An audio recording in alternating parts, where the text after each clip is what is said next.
네, 오래간만에 다시 이제 소리의 문답으로 돌아가서 좀 말씀을 나누고자 합니다. 하나님께서 우리 인간을 창조하신 줄로 믿습니다. 하나님께서 우리 인간을 어떻게 창조하셨는가? 소리의 문답 신문의 내용을 보니까 이렇게 말을 합니다. 우리 좀 자막을 띄워주시겠어요? 소리의 문답 신문. 하나님이 사람을 어떻게 창조하셨습니까? 우리 답을 같이 읽어봐야 되는데 없네요. 그렇죠? 답의 내용 제가 읽어드리겠습니다. 하나님은 사람을 남자와 여자로 만드시되 자신의 형상대로 지식과 의와 거룩함으로 창조하셔서 모든 피조물을 다스리도록 하셨습니다. 하나님께서 우리 인간을 창조하신 줄로 믿습니다. 어떻게 창조하셨다고요? 하나님의 형상대로 우리를 창조하셨다고요. 하나님의 형상대로 지음을 받은 우리는 하나님께서 원하시는 삶의 모습으로 살아가야 될 줄로 믿습니다. 그렇게 소리문답 12문을 보면 우리 인간이 어떻게 살아가야 되는지를 설명하고 있어요. 우리 소리문답 12문입니다. 소리문답 12문, 제가 질문을 읽으면 그 답을 읽어주시면 되겠습니다. 사람이 창조되었을 때 하나님이 사람에게 행하신 섭리의 특별한 행위가 무엇입니까?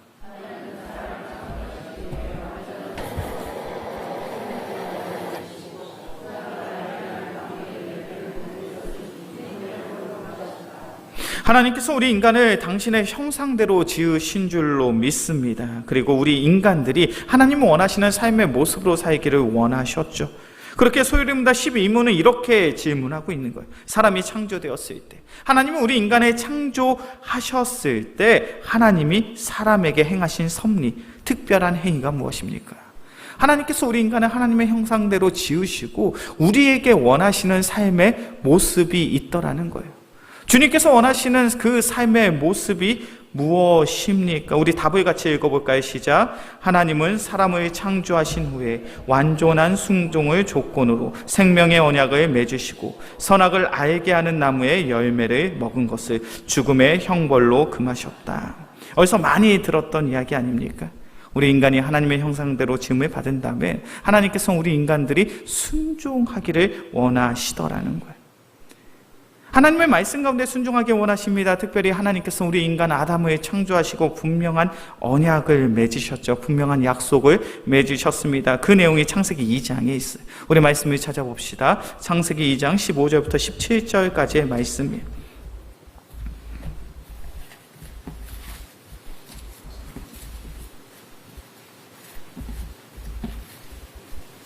창세기 2장 15절부터 17절까지의 말씀 우리 함께 봉독합니다. 여호와 하나님이 그 사람을 이끌어 에덴 동산에 두어 그것을 경작하며 지키게 하시고 여호와 하나님이 그 사람에게 명하여 이르시되 동산 각종 나무의 열매는 내가 임의로 먹되 선악을 알게 하는 나무의 열매는 먹지 말라. 내가 먹는 날에는 반드시 죽으리라 하시니라. 우리가 너무나 잘 알고 있는 이야기죠. 하나님께서 우리 인간을 창조하신 이후에 아담을 창조하시고 아담에게 한 가지의 계명을 명령을 허락하셨습니다. 그것은 동산 나무에 있는 그 모든 과실들을 다 먹을 수 있지만 동산 중앙에 있는 선악을 알게 하는 그 나무는 너희가 먹어서는 안 돼. 하나님께서 우리 인간을 창조하시고 하나의 명령을 주셨죠. 그리고 그 말씀에 순종함으로 살아갈 때 우리 인간은 에덴 동산에서 하나님과 영원히 영적으로 교제하는 그 기쁨의 삶을 허락받았습니다. 특별히 하나님께서 창조하신 우리 인간에겐 하나님께서 우리에게 자유의지를 허락하신 줄로 믿습니다. 자유의지가 뭔지 다 알고 계시죠? 우리가 이 땅 가운데 살아가며 나의 뜻을 가지고 나의 마음을 가지고 하나님의 말씀에 순종할 수도 있고 하나님의 말씀에 불순종할 수 있는 것이 바로 인간이 가지고 있는 자유의지입니다. 하나님은 우리에게 자유의지를 허락하신 이유가 있어요. 그것은 바로 하나님께서 원하시는 예배는 신령과 진정으로 우리의 마음을 다하여 전심을 다하여 하나님이 기뻐하시는 그 예배를 드리는 것을 바로 하나님이 기뻐하시는 줄로 믿습니다. 하나님은 그것을 원하시는 거예요.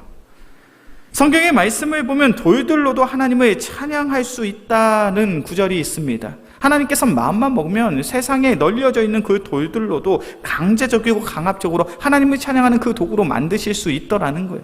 그런데 하나님이 원하시는 찬양은, 하나님이 원하시는 예배는 그런 것이 아니라는 거예요.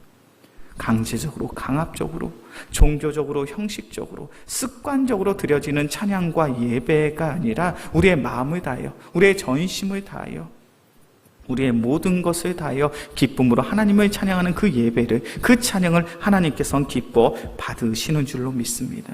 바로 그것이 자유의지를 받은 우리 인간이 살아가는 삶의 모습이어야 돼요.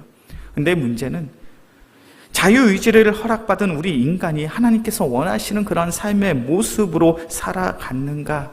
그렇지 못했더라는 거예요. 그 내용이 소요리 문답 13문에서부터 15문까지 진행이 되고 있습니다.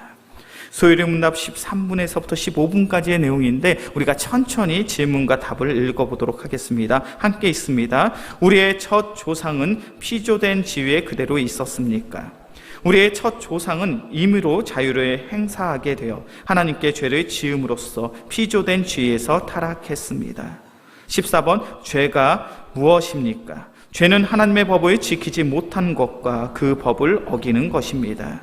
15번, 우리의 첫 조상이 피조된 지위에서 타락하게 된 죄가 무엇입니까? 우리의 첫 조상이 피조된 지위에서 타락하게 된 죄는 금지된 열매를 먹은 것입니다.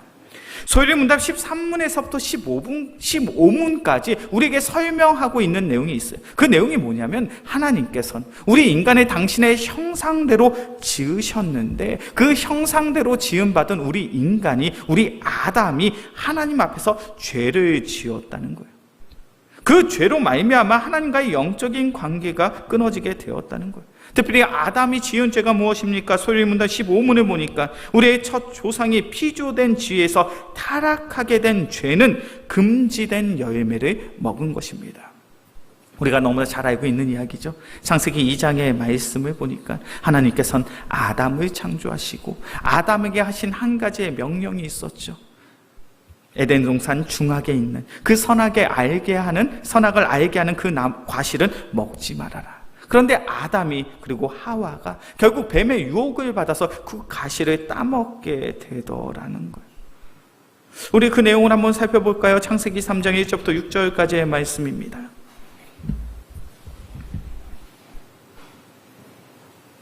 창세기 3장 1절에서부터 6절까지의 말씀, 제가 한 절, 우리 성도님들이 한 절 교독해서 보겠습니다. 그런데 뱀은 여호와 하나님이 지으신 들짐승 중에 가장 강교하니라. 뱀이 여자에게 물어 이르되 하나님이 참으로 너에게 동산 모든 나무의 열매를 먹지 말라 하시더냐.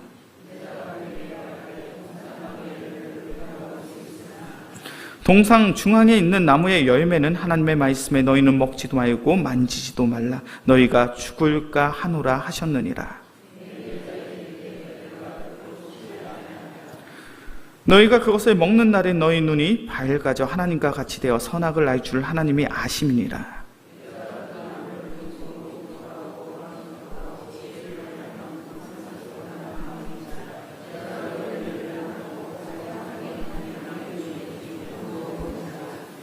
우리가 너무나도 잘 알고 있는 사건이죠. 아담과 하와, 특별히 하와 앞에 뱀이 나타납니다.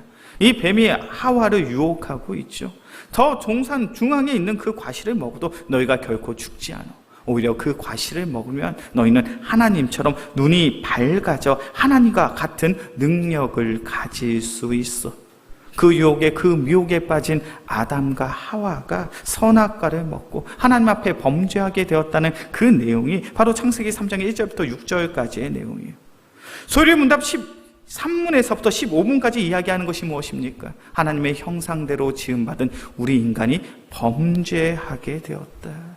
선악과를 따먹게 되는 그 죄로 말미암아 하나님과의 영적인 관계가 끊어지게 되었다는 거예요.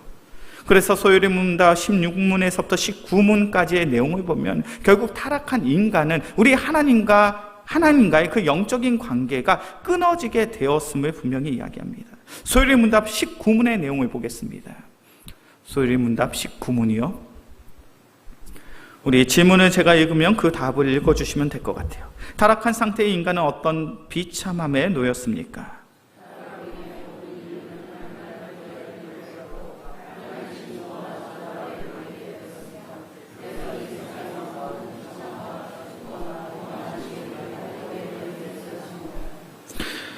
우리 인간은 죄로 말미암아 어떠한 상황이 되었습니까? 그 죄의 타락으로 말미암아 우리 인간은 하나님과의 영적인 교제권을 상실하게 되었다는 것이죠. 더 이상 하나님과 함께 살아갈 수 있는 존재가 되지 못하게 되었다는 것입니다.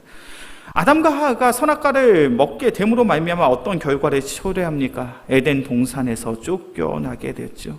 에덴 동산에서 쫓겨나게 되었다는 것이 무엇을 의미하는지 아십니까? 하나님과의 그 관계가 단절된 거예요. 아담과 하와는 하나님과 함께 동행하는 삶을 살았습니다. 에덴 동산에서 하나님과 영적으로 교제하며 하나님과 만남을 갖고 하나님의 인도하심 속에 살아가는 그 복된 인생을 살아갔는데, 범죄함으로 말미암아 하나님과의 그 영적인 관계가 단절되었다는 거예요. 끊어지게 되었다는 거예요. 소요문답 12문에서부터 19문까지 이야기하는 내용이 있습니다. 그것은 바로 죄에 대해서 이야기하고 있어요. 우리 인간은 하나님의 형상대로 지음을 받았는데, 하나님의 형상대로 지음받은 우리에게는 하나님이 허락하신 자유의지가 있는데, 그 자유의지를 가지고 우리가 하나님의 뜻을 분별하여 하나님의 말씀에 순종하는 삶을 살아갔다면 참으로 복되었을 텐데, 우리 인간은 하나님이 우리에게 주신 그 자유의지를 가지고 하나님의 말씀에 불순종하게 되었다는 거예요. 그리고 그 죄로 말미암아 하나님과 우리와의 그 영적인 관계가 끊어지게 되었다는 거예요. 하나님과의 영적인 관계가 끊어졌다는 것이 무엇을 의미하고 있습니까? 더 이상 하나님의 음성을 듣고 싶어도 음성을 들을 수가 없어요. 하나님의 인도하심을 깨닫고 싶어도 하나님의 인도하심을 깨달을 수가 없습니다. 하나님과 동거하며 하나님과 동행하는 삶을 살고 싶어도 우리 인간은 더 이상 그런 인생을 살아갈 수 없더라는 거예요. 그리고 그러한 인생은 바로 결국에는 최종적으로는 하나님의 진노와 하나님의 저주 아래 살아갈 수밖에 없더라는 거예요. 우리 인간의 종착지는 결국 영원한 지옥의 형벌밖에 없더라는 거예요. 그 이야기를 로마서 6장 26절에서는 이렇게 말씀하고 있죠. 로마서 6장 23절의 말씀입니다. 제가 봉독합니다. 죄의 삭은 사망이요, 하나님의 은사는 그리스도 예수 우리 주 안에 있는 영생이니라. 성경의 가르침은 너무나도 분명합니다. 우리는 우리의 죄로 말미암아 사망에 이르게 될 것이다. 그 사망은 무엇입니까? 육적으로는 죽음이요, 영적으로는 하나님의 영원한 지옥의 형벌을 받는 인생을 사는 것이죠. 그러나 반대의 인생도 분명히 이야기하고 있습니다. 우리가 예수 그리스도 안에 있을 때 우리에게 무엇이 허락되어진다고요? 영생이, 생명이. 이제 다음 주에 소리의 문답을 통해서 좀 더 나누겠지만, 우리 인간은 결국 죄 때문에 죽을 수밖에 없습니다. 우리에겐 지옥의 형벌밖에 없더라는 거예요. 그런데 여기서 중요한 것은 이 죄악된 형벌, 죄의 형벌을 끊어낼 수 있는 이는 오직 예수 그리스도 한 분밖에 없더라는 것이죠. 우리는 그것을 가리켜 무엇이라 이야기합니까? 복음이라고 이야기해요. 오직 예수 그리스도를 믿는 믿음으로 말미암아 구원을 받아 우리의 삶 속에 하나님이 내게 주신 영생, 그 생명을 소유한 삶. 참된 믿음의 성도는 그런 영생의 삶, 생명의 삶을 소망함으로 오직 예수 그리스도를 믿는 믿음을 가지고 살아가야 될 줄로 믿습니다. 그런데 우리 인간은 그 믿음을 가지고 살아가는 것이 참 쉽지가 않아요. 왜냐하면 죄의 유혹이 참으로 강력하기 때문입니다. 우리는 분명 죄를 지으면 안 된다는 사실을 알고 있어요. 그런데 한번 한 주간의 삶을 되돌아보셨으면 좋겠어요. 한 주 동안 어떤 죄를 지으셨습니까? 어떤 잘못을 주님 앞에서 범하셨습니까? 하나하나 나열할 수는 없지만 참으로 많은 죄를 하나님 앞에 짓지 않으셨습니까? 우리는 분명 우리의 삶 속에 죄를 지어서는 안 된다는 사실을 알고 있어요. 누군가를 미워하고 시기하고 질투하기보다는 누군가를 사랑하고 용서하고 화해를 청하며 나의 만족과 나의 유익, 나의 잘됨과 나의 성공을 위해서 살아가는 인생이 아니라 하나님의 영광, 하나님의 나라를 위하여 살아가야 된다는 그 사실을 너무나도 잘 알고 있음에도 불구하고 우리는 세상 속에서 죄를 범하며 살아갑니다. 왜 그럴까요? 죄가 우리에게 주는 유익이 있기 때문이에요. 좀 더 쉽게 표현해 볼까요? 죄를 지으면 내가 즐겁습니다. 죄를 지으면 내가 잘 되는 일들이 있어요. 죄를 지으면 내가 즐거운 인생을 살아가게 되더라는 거예요. 죄라는 것은 우리가 생각하는 것처럼 그렇게 끔찍한 것은 아닙니다. 죄가 우리에게 주는 달콤한 유혹이 분명 우리의 삶 속에 있더라는 거예요. 우리가 함께 나누었던 창세기 3장의 말씀이죠. 아담과 하와가 왜 하나님의 명령, 하나님의 말씀을 알고 있음에도 불구하고 선악을 알게 하는 그 과실을 따먹게 되었습니까? 왜 먹게 되었죠? 왜 먹었나요? 그 선악과를 먹으면 누구처럼 된다고요? 하나님처럼 될 수 있다고요. 이것만큼 강력한 유혹이 어디에 있겠습니까? 에덴 동산에 살아가고 있는 아담과 하와에겐 부족한 것이 있었을까요? 없었을까요? 에덴 동산에서 살아가고 있는 아담과 하와에겐 부족한 것이 전혀 없습니다. 그것은 마치 천국과도 같은 곳이었어요. 하나님이 창조하신 세상 가운데 가장 완벽한 공간이 바로 에덴 동산이었습니다. 그곳에선 고통이 없습니다. 아픔이 없습니다. 상처가 없습니다. 세상에서 누릴 수 있는 가장 안전한 그리고 가장 큰 평안과 행복을 누릴 수 있었던 곳이 에덴 동산이에요. 근데 그 에덴 동산에서 아쉬운 거 한 가지가 있어요. 부족한 것은 없지만 아쉬운 것 한 가지가 있습니다. 그게 뭐냐면 아담과 하와의 위치가 바로 1인자가 아니더라는 거예요. 이 에덴 동산에서 1인자는 누구이십니까? 이 세상을 창조하신 하나님이에요. 아담과 하와는 2인자였던 거예요. 그러니까 뱀이 나타나서 아담과 하와에게 이야기합니다. 이 선악과를 먹으면 누구처럼 될 수 있다? 하나님처럼 될 수 있어. 너희가 이 선악과를 먹게 되면 이 에덴 동산에서 1인자가 될 수 있는 거예요. 그 강력한 유혹에 바로 아담과 하와가 넘어진 거예요. 여호수아 7장의 말씀을 보면 아간의 불순종이 기록되어 있습니다. 하나님께서는 이스라엘 백성에게 분명히 이야기하십니다. 너희가 여리고 성을 무너뜨린 다음에 그 성에 있는 모든 것을 다 진멸해라. 모든 것을 다 태워라. 그런데 아간이 하나님의 말씀에 불순종하죠. 아간은 시날산의 아름다운 외투 한 벌과 은 200세겔과 50세겔의 금덩이 하나를 취하게 됩니다. 이 모습이 얼마나 안타까운 모습인지 아십니까? 제가 이 말씀을 읽을 때마다 이 아간의 모습을 볼 때마다 저는 너무 속상하더라고요.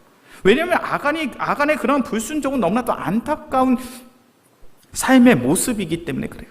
왜냐하면 아간은요, 매일의 삶 속에 하나님의 놀라운 기적을 체험했던 사람이거든요. 우리가 잘 아는 것처럼 가나안 땅에 들어가게 되는 이스라엘 백성은 출애굽한 2세대입니다. 좀 더 쉽게 표현하면 이제 광야 땅에서 태어난 이들이에요. 아간은 광야 땅에서 태어났어요. 그가 눈을 뜨고 태어나고 보니 내가 광야 땅에서 살아가고 있습니다. 특별히 광야 땅에서는 어떠한 은혜를 누립니까? 하나님의 놀라운 은혜를 체험하고 있죠. 매일마다 하늘에서 만나가 떨어집니다. 구름 기둥과 불 기둥이 이스라엘 백성을 호위하고 있죠. 마실 물이 없으면 반석에서 물이 솟아나는 기적을 체험합니다. 아간은 40년 동안 그런 놀라운 기적을 체험했어요. 이제 아간이 약속의 땅에 들어갈 때는 어떤 일이 있습니까? 요단강이 갈라지는 놀라운 기적을 체험했죠. 그리고 여리고 성을 무너뜨릴 때에는 우리가 잘 아는 것처럼 하루에 한 바퀴, 7일째 되는 날에 7바퀴를 돌고 크게 소리를 외쳤더니 그 크고 견고한 성이 무너져버려요. 아간은 이 모든 기적들을 다 체험했던 사람이에요. 그런데 그 아간이 하나님의 말씀에 불순종하더라는 거예요. 자신의 인생 속에 넘치는 하나님의 기적이 있었음에도 불구하고 순간의 유혹을 참지 못하는 거예요. 아름다운 외투를 보았더니, 은덩이를 보았더니, 금덩이를 보았더니 자신의 마음이 결국 흔들려서 하나님의 말씀에 불순종하는 죄를 지었더라는 거예요. 우리가 지금 계속해서 새벽 시간마다 열왕기상의 말씀을 보고 있죠. 열왕기상의 말씀을 보니까 북이스라엘의 왕이었던 여로보암이 하나님 앞에서 범죄하게 됩니다. 여로보암은 전적인 하나님의 은혜로 왕이 되었어요. 10지파를 대표하는 왕이 되었습니다. 그렇다면 우리가 인간적으로 생각을 해도 하나님의 은혜로 왕이 됐으니 하나님을 열심히 섬기는 것이 맞잖아요. 그런데 문제는 여로보암은 그러한 인생을 선택하지 않아요. 우상을 숭배합니다. 왜 여로보암이 우상을 숭배했는지 아십니까? 자신의 왕권을 강화시키기 위해서요. 이스라엘 백성들은 원래 예루살렘 성전에서 제사를 드렸던 이들인데 이렇게 나라가 두 개로 쪼개졌음에도 불구하고 제사를 드리기 위하여 예배를 드리기 위하여 예루살렘 성으로 간다면 나를 향한 그 마음이 떠나가게 될 것이다. 그래서 여로보암의 선택이 무엇이냐면 우리 북이스라엘 이 10지파는 더 이상 하나님을 숭배하지 말자는 거예요. 하나님께 제사 드리지 말자는 거예요. 베델과 단에 금으로 송아지 형상을 만들고 우상을 만들어서 우리는 이제 이 우상들을 숭배하는 나라요 민족이라고 선포를 하게 됩니다. 여로보암은 하나님의 은혜로 왕이 되었습니다. 그런데 그는 그의 마음속에 있는 그 탐욕과 욕심, 자신의 왕권을 강화시키고자 하는 그 마음에 의하여 하나님 앞에 죄를 짓더라는 거예요. 우리의 삶 속에 죄가 있습니다. 그리고 그 죄는 너무나도 달콤한 유혹입니다. 그리고 그 달콤한 유혹에 넘어가게 되면 우리는 하나님 앞에서 불순종이라는 죄를 짓게 되는 것이죠. 그리고 우리는 그 불순종의 죄로 말미암아 하나님과의 영적인 관계가 끊어지게 되더라는 거예요. 그렇게 우리가 신앙생활을 하면서 가장 주의하고 경계해야 될 것이 무엇입니까? 죄의 유혹을 이겨내는 것. 죄의 유혹을 끊어내는 것이 너무나도 중요한 신앙의 문제겠죠. 그렇게 예수님께서는 제자들에게 이렇게 말씀하십니다. 시험에 들지 않게 깨어 기도하라. 우리가 열심히 신앙생활을 하면 할수록 마귀 사탄은 우리를 넘어뜨리기 위하여 끊임없이 우리를 유혹하고 미혹하는 줄로 믿습니다. 그런데 여기서 중요한 것은 그러한 미혹과 그러한 유혹을 이겨낼 수 있는 그 유일한 방법은 무엇이라고요? 시험에 들지 않게 깨어 기도하는 것. 영적인 유혹 속에서 이겨낼 수 있는 그 귀한 믿음을 달라고 우리가 간절히 기도할 때 우리는 그러한 유혹 속에서 우리는 이겨내게 될 줄로 믿습니다. 그렇게 우리의 선교 헌신 예배가 중요한 것이죠.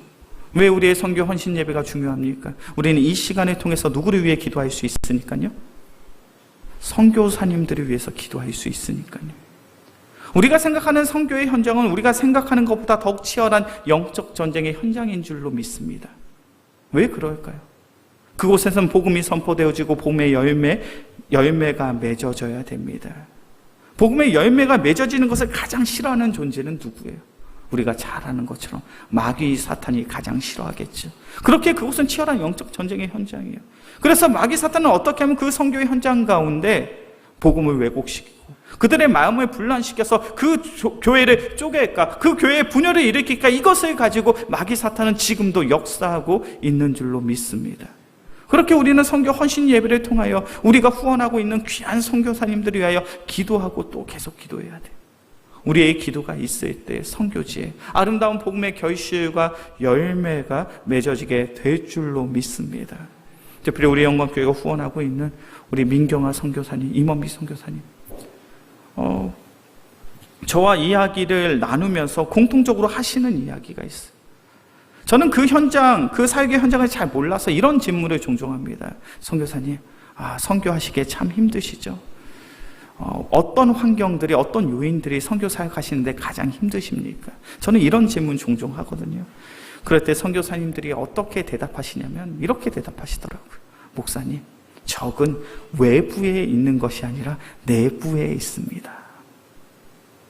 여러 환경적인 요인이 저를 힘들게 하는 것이 아니라 교회 안에 있는 열심히 하는 성도들, 열심히 하는 목회자들이 오히려 우리의 사역을 위협할 때가 더욱 많습니다라고 이야기를 하셔요. 특별히 지금 아프리카에 있는 선교사님들이 가장 힘들어하시는 것 중에 한 가지가 뭐냐면 열심히 사역을 하셔서 평신도가 목회자가 됩니다. 참으로 귀한 일이죠. 평신도가 목회자가 되었어요. 근데 이 목회자가 이제 내가 목사가 되었으면, 목회자가 되었으면 그 교회를 위하여 더욱 헌신하고 수고함으로 그 귀한 사역들을 감당하면 좋은데, 이제 목사가 된 다음에 어떤 선택을 하냐면 그 성도들과 편을 먹고 세력을 만들어요. 그리고 그 다음에 어떻게 하냐면 그 선교사님을 내어 쫓으려고 하더라는 거예요. 그렇기 때문에 선교의 현장 가운데 내부의 적이 가장 무섭더라는 거예요. 목사님이 그런 과정을 통해 현지에서, 그 교회에서 쫓겨난 선교사님들이 종종 자주 있습니다. 왜 이런 문제가 발생합니까? 목회자의 마음속에, 평신도의 마음속에 마귀 사탄이 그들을 유혹하고 그들을 넘어뜨리고 있는 거예요. 복음의 열매가 맺어져야 될 그 선교의 현장 가운데 마귀 사탄의 관계함으로 말미암아 넘어지고 쓰러지는 일들이 빈번하게 발생하더라는 거예요. 그렇게 우리의 모임이 중요한 줄로 믿습니다. 우리 영광교회 귀한 성도님들, 우리 영광교회가 후원하는 귀한 선교사님들의 선교의 현장들이 있습니다. 특별히 우리 선교사님들이 선교 편지를 보내주실 때마다 교회 홈페이지에 그 선교 편지의 내용들을 제가 올려놓고 있어요. 그렇다면 우리는 어떻게 해야 됩니까? 그 선교 편지를 통하여 그 선교지를 위하여 더욱 기도하고 더욱 기도해야 될 줄로 믿습니다. 그때 아름다운 복음의 결실이 맺어지더라는 거예요. 이제 말씀을 정리하겠습니다. 성경은 우리에게 분명히 말합니다. 죄의 삭은 사망이요, 하나님의 은사는 그리스도 예수 우리 주 안에 있는 영생이니라. 우리가 죄를 범하는 인생을 살아갈 때 우리는 결국 종국에는 죽음을, 사망을 맞이할 수밖에 없습니다. 그러나 우리가 예수 그리스도를 믿는 그 귀한 믿음을 가지고 나아갈 땐 우리의 삶 속에 생명과 영생이 있는 줄로 믿습니다. 우리 영광교회 귀한 성도님들, 주님께서 우리 귀한 성도님들의 마음과 심령을 붙잡아 주사 그 어떠한 죄의 유혹이 있다 할지라도 근신하고 깨어 간절히 기도함으로 하나님이 기뻐하시는 그 귀한 삶을 회복할 수 있는 우리 모두가 되어지게 주의 이름으로 간절히 축원합니다. 기도하겠습니다. 사랑의 주님 감사합니다. 주님께서 우리를 사랑하시는 줄로 믿습니다. 주님께서 우리에게 더욱 담대한 믿음을 허락하여 주사 세상에 죄악이 가득하다 할지라도 근신하고 깨어 오직 하나님의 나라, 하나님의 영광 위하여 살아갈 수 있는 귀한 믿음의 성도들 되게 하여 주시옵소서. 이 모든 말씀 우리를 사랑하시는 예수 그리스도의 이름으로 기도합니다. 아멘.